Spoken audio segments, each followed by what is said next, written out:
তো চলো আগে দেখিয়ে দিই। এই প্রাইসটা পেয়ে আমি ভীষণ খুশি, কারণ আমি ভাবিনি এই প্রাইসটা পাবো। তো কিছুদিন আগে আমি সরস্বতী পূজায় গেছিলাম, তোমরা নিশ্চয়ই দেখেছো আমার ভিডিওতে। তো সেখানে 3টা কম্পিটিশন হয়েছে, রিলস হয়েছিল, ফটোশুট মানে যে তার মোবাইল থেকে ফটো দেবে, আর হয়েছিল ব্লগ। তো আমি ডান্সটা যদিও দিতে পারিনি, কারণ আমার মেয়ে দিন মেখলা পড়েছে, ভীষণ টেনশন, মা না আমি আজকে ভালো করে করবো না, সিম্পল ভাবে রিল বানালো। কিন্তু ব্লগটা তো আমি করেছি, তাই এই ব্লগটাতে আমি প্রাইজ পেয়েছি। এটা পেয়ে আমি তো ভীষণ খুশি, কারণ যখন স্যারে লিখেছে যে আমিও পেয়েছি, সত্যি থ্যাংক ইউ সুমিত স্যার। আমাকে এবারে একটা প্রাইজ পাওয়াটা খুবই আনন্দ। বাকিগুলোতে পেয়েছি, নাচ বলো আরতি বলো সবটাতে পেয়েছি, কিন্তু ব্লগে যে প্রাইজ পাবো সেটা কোনোদিনও ভাবিনি।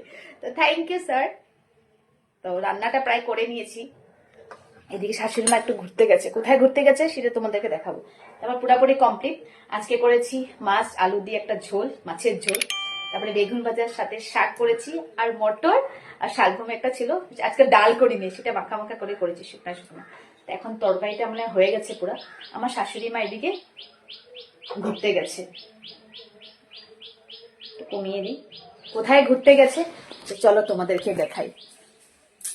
এদিকে আমার দেখো আজকে ওয়েদারটা কিরকম করেছে। আমার হচ্ছে ঘুরতে এসছে, ঘর থেকে বের হইলে কিন্তু আজকে ঘুরতে এসছে। এই যে করতেছে আজকে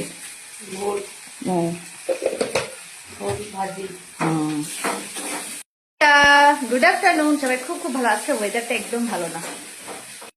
মেয়ে আস্তে আস্তে প্রায় 2:30 বাজবে, ঘরটা গুছিয়ে রেখে দিয়েছি।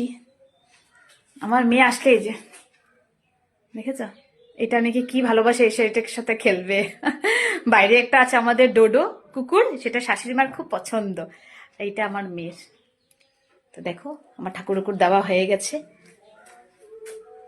টাটা, আমি রিম্পি, বাই। সবাই খুব ভালো থাকো।